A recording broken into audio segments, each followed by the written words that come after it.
Bien-aimé dans le Seigneur Jésus, je te salue dans le beau et précieux nom de notre Seigneur Jésus-Christ.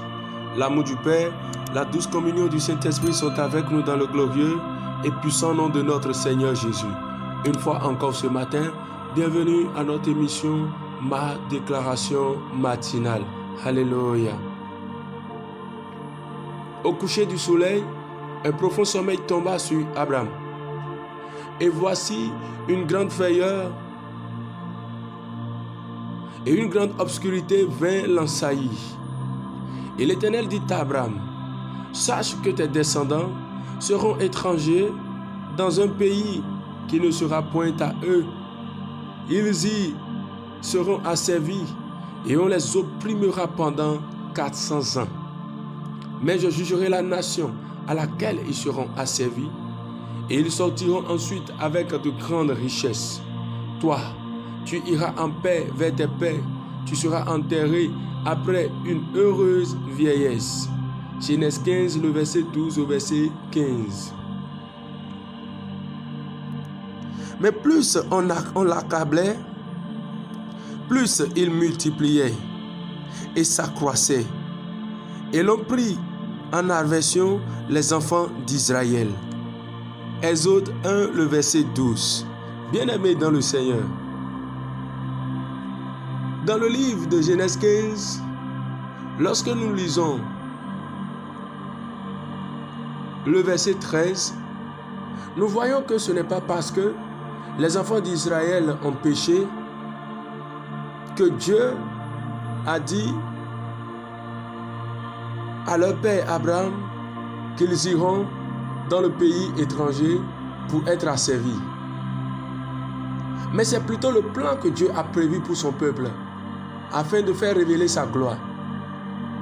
Et laisse-moi te dire, Dieu n'est pas au-dessus de ses principes.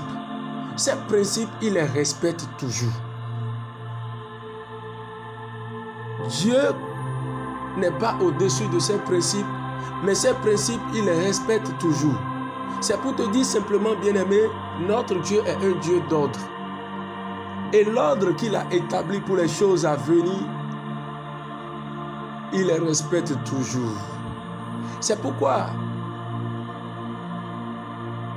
la profondeur précède la gloire dans le royaume. C'est pourquoi, bien-aimé dans le Seigneur, la profondeur précède la gloire dans le royaume. Et si tu refuses d'aller dans les profondeurs avant de parvenir à la gloire, c'est que tu veux, autrement dit, que Dieu doit normalement changer. Pour toi, ta génération, Dieu doit changer. Alors que moi, j'ai lu dans les Écritures qu'il est le même hier, aujourd'hui et éternellement. Alors, bien-aimé dans le Seigneur, au lieu de t'attarder parfois dans l'épreuve, à penser que c'est parce que j'ai péché et ajouter plus de culpabilité et demeurer dans la culpabilité pour ne pas évoluer, refuse de croire que c'est parce que tu as péché. Non. Christ est mort pour nos péchés. Mais plutôt éveille ton âme en sachant une seule chose. L'Éternel a prévu cette situation pour m'enseigner. Et lorsque tu penses ainsi, bien-aimé, tu vois même au milieu des épreuves la faveur de Dieu qui est manifeste pour toi. Parce que Dieu utilise ces moments pour t'édifier, pour t'amener à une nouvelle dimension. Mais plus tu es accablé sur la situation en pensant que non, Dieu ne m'aime pas, voici, voilà, il est en train de faire évoluer les autres, mais moi je ne sais pas ce que je lui ai fait. Tu perds du temps. Pendant qu'il a déjà prévu, établi que tu accomplisses ton calendrier divin d'une manière extraordinaire, tu perds du temps. La Bible déclare au coucher du soleil, un profond sommeil tomba sur Abraham. Et voici, une frayeur et une grande obscurité vinrent l'ensaillir. L'Éternel voulait lui parler alors. Le Seigneur voulait se révéler à lui. Et comment l'Éternel s'est révélé à lui? Au verset 13, il est écrit, et l'Éternel dit à Abraham, sache que tes descendants seront étrangers dans un pays qui ne sera... Au fait, bien-aimé dans le Seigneur, Dieu n'est pas venu parler à Abraham en ce moment pour négocier avec lui. Mais il est venu juste lui porter une information. Moi, le suprême, qui contrôle toutes choses, voici ce que je veux faire. Abraham, comprends ce qui va arriver. Et que cette chose soit enseignée à ceux qui viendront après toi. Et la Bible déclare que nous qui sommes en Jésus-Christ, nous jouissons de la même bénédiction que notre frère Abraham. À cause de quoi? Christ qui est mort pour nous et qui nous a rendus enfants de Dieu. Alors, bien-aimés dans le Seigneur, l'Éternel est venu donner une information à Abraham et non pour négocier quelque chose avec lui. Et il lui a dit, ta descendance ira en esclavage pendant 400 ans. Ils seront asservis. Juste pour montrer à Abraham que ceux que j'élève, je permets toujours qu'ils passent d'abord par des profondeurs. Et lorsqu'ils passent par les profondeurs, ma faveur est toujours sur eux. Ma main est toujours sur eux, afin que personne ne touche à leur âme. C'est pourquoi je dis à quelqu'un, au milieu de ce que tu traverses actuellement, sache que tu ne partiras pas sans accomplir le but pour lequel Dieu t'a mandaté sur la terre. Peut-être que parfois tu penses et tu dis, mais il vaut mieux que je meure. Même si tu le déclares, tu ne mourras pas. Parce que tu n'as pas encore fini le temps. Il faut que tu fasses ton école et que tu aies le diplôme de la foi pour accomplir de grandes choses. Ah oui, tu ne mourras pas, non. Même si tu le prononces, tu ne mourras pas. Il va falloir que tu finisses ton école. L'école de la foi, il va falloir que tu le finisses. Et que tu ailles maintenant utiliser le diplôme pour amener plusieurs dans le royaume. C'est pourquoi ne t'attarde pas. Ne t'attarde pas à te culpabiliser, à penser que Dieu ne t'aime pas, mais sache une seule chose, c'est à cause de son amour qu'il permet que tu puisses faire l'école de la foi. Alléluia.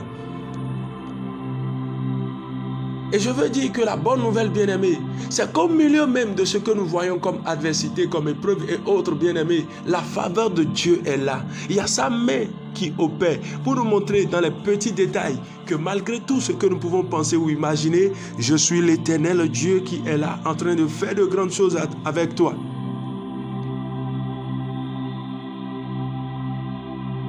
Il dit, mais je jugerai la nation à laquelle ils seront asservis. Et ils sortiront ensuite avec de grandes richesses. Alors donc le plan de Dieu pour bénir son peuple, le plan de Dieu pour donner à son peuple une grande richesse était qu'il permette que ce peuple soit d'abord asservi. Bien-aimé dans le Seigneur, je te le répète encore ce matin. Il faut d'abord la profondeur avant la hauteur. La profondeur dans le royaume précède la hauteur. Oui, Dieu veut faire de grandes choses avec toi. Rassure-toi. Il veut faire de grandes choses avec toi. Il veut t'utiliser pour une multitude. Tu vas passer d'abord dans la profondeur. Tu vas passer d'abord par le feu. Parce qu'il faille nécessairement que le fer passe par le feu avant que le forgeron puisse lui donner la forme qu'il faut. Sans quoi, le fer ne sera pas transformé. Et notre Père, il utilise ces petites choses pour nous enseigner combien il est grand et qui il est dans le royaume. Le secret des hommes qui triomphent, bien-aimés, dans le royaume, c'est ceux-là qui maîtrisent comment leur Père a ordonné les choses dans le royaume. C'est pourquoi, je te le dis et je te le répète, Dieu n'est pas au-dessus de ses principes, il respecte toujours ses principes. Ne t'attarde pas à penser que Dieu ne t'aime pas. Ne t'attarde pas à penser que non, oh, il est contre moi, mais pourquoi? Non. Mais en toute chose, réjouis-toi de ce merveilleux Dieu qui t'aime et qui est en train de t'enseigner, qui permet que tu fasses ton école de la foi dans le royaume afin d'être un grand, d'être un homme d'impact, d'être une femme d'impact pour ta génération et pour accomplir de grandes choses. Cette situation dans le foyer, Dieu l'a permis pour se faire révéler. Alléluia. La Bible déclare dans le livre d'Exode 1, au verset 12, que plus on l'accablait, il s'agit bien aimé du peuple d'Israël, plus il multipliait et s'accroissait, et l'on prit en adversion les enfants d'Israël. L'ennemi même a commencé par se demander, mais quelle est cette nation qui est asservie, que nous utilisons pour construire nos infrastructures? Nous les utilisons durs, mais ils ont toujours de la force pour se multiplier. Gloire à Dieu. Je veux dire à quelqu'un bien-aimé, Dieu est souverain. Demeure conscient de la souveraineté de Dieu. Pour comprendre que rien dans ce monde ne peut t'effrayer, à moins que tu n'es pas enfant de Dieu. Ce message, je veux répéter encore, à moins que tu n'es pas enfant de Dieu, ce principe ne s'accomplira pas dans ta vie. Mais si tu es enfant de Dieu, sache que il n'est pas question que tu finisses sans la gloire.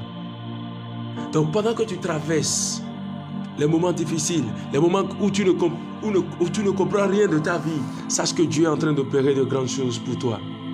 C'est pourquoi ce matin, quelqu'un voudrait déclarer avec moi. Un élu de Dieu voudrait élever la voix et déclarer: je sais le Dieu que j'adore. Je sais qui il est. Je sais qu'il est le même hier, aujourd'hui et éternellement. Il a prévu les choses de la sorte que la profondeur précède la hauteur. La profondeur précède la hauteur. C'est pourquoi je reste focalisé et je ne me laisse jamais distraire. Je ne cherche pas de raccourci, mais je demeure toujours focalisé sur la parole de Dieu pour bénéficier pleinement de ce que Christ a prévu pour moi, car je sais qu'il est le même hier, aujourd'hui et éternellement. Et ce qu'il a prévu pour moi, il le fera révéler au moment opportun. J'accepte l'école de Dieu pour grandir dans la foi, pour comprendre encore plus comment le royaume fonctionne, pour être un homme d'impact, une femme d'impact dans le nom de Jésus. Et je déclare, comme les enfants d'Israël, au milieu de l'adversité, la faveur de Dieu était sur leur vie. Je confesse également que la faveur de Dieu est sur ma vie. Et dans les moindres détails, j'arrive à comprendre et à lire cette faveur de Dieu, sa fidélité et sa bonté qui ne cessent de renouveler dans ma vie. Je déclare que je fais des progrès. Je vais de gloire en gloire, de puissance en puissance. Je refuse les pensées mensongères du diable. Mais je suis à tout moment fortifié par la parole de Dieu pour marcher la tête haute dans cette génération. Je suis un vainqueur. Je suis un conquérant dans le nom de Jésus-Christ de Nazareth. Amen. Shalom bien-aimé. La paix de Dieu est avec nous. Sa faveur est sur ta vie. Au nom de Jésus-Christ de Nazareth. Amen.